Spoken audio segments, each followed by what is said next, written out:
এই মুহূর্তে পৃথিবীর কমপক্ষে যতগুলো স্যাটেলাইট বা কৃত্রিম উপগ্রহ ঘুরছে তার মধ্যে আন্তর্জাতিক মহাকাশ স্টেশন বা স্পেস স্টেশন সবচেয়ে বড়। একটা ফুটবল মাঠের মতো সমান, সম্পূর্ণ গবেষণাগার এবং 6 জন নভোচারী ও গবেষকদের বেঁচে থাকা নানা উপকরণে ঢাসা এই মহাকাশ স্টেশনের ভর প্রায় 4,20,000 কিলোগ্রাম। মহাকাশ স্টেশনে কি বাস করে? মহাকাশ স্টেশন রেল স্টেশনের মতো? উত্তর যে না, এটা আমরা কম বেশি সবাই জানি, কিন্তু মহাকাশ স্টেশন সম্পর্কে অনেকেরই ধারণা কম। আত্মজ্ঞানের আজকের এই এপিসোডে আমরা জানবো মহাকাশ সম্পর্কে।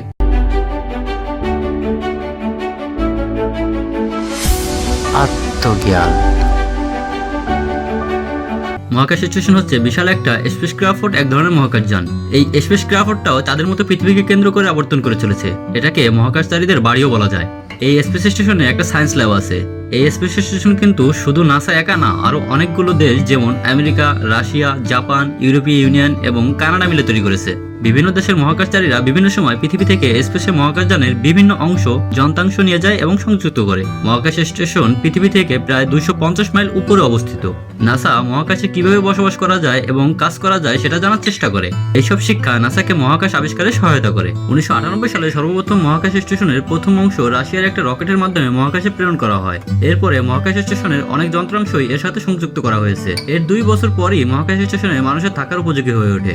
2 নভেম্বর 2000 সালে প্রথম মহাকাশচারীরা এখানে থাকা শুরু করে। এরপর থেকে সবসময় মহাকাশযানে মানুষ বসবাস করে আসছে।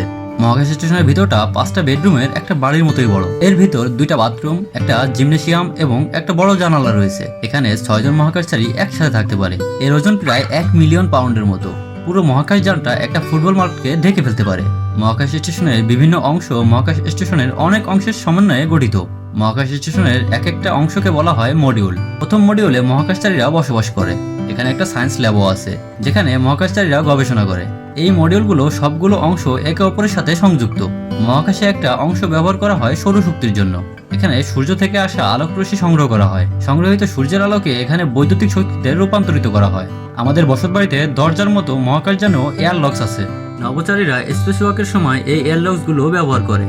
ডকিং পোর্টকেও মহাকাশযানের দরজা বলা যায়। পৃথিবী থেকে নভোচারী বহন করা মহাকাশগুলো ডকিং পোর্টের মাধ্যমে মহাকাশ স্টেশনের সাথে সংযুক্ত হয়। তারপর মহাকাশচারীরা ডকিং পোর্টের মাধ্যমে মহাকাশ স্টেশনে প্রবেশ করে। মহাকাশ স্টেশনে নভোচারী বহন করে সাধারণত রাশিয়ার স্পেসক্রাফট সহজ।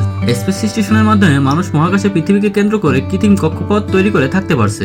মহাকাশ স্টেশনে 2000 সালের পর থেকে মানুষ সব সময় আছে। মহাকাশ স্টেশনে থাকা ল্যাবে মহাকাশচারীরা গবেষণা করতে পারছে যেগুলো পৃথিবী থেকে কখনো করা সম্ভব হতো না। বিজ্ঞানীরা এখানে গবেষণা করছে মানুষ মহাশূন্যে থাকা শুরু করলে তাদের কি হতে পারে। নাসা স্পেস স্টেশন থেকে শিখতে পারছে দীর্ঘ সময় মহাকাশযান স্পেসে কিভাবে কাজ করে। এই শিক্ষাগুলো ভবিষ্যতের জন্য খুবই গুরুত্বপূর্ণ।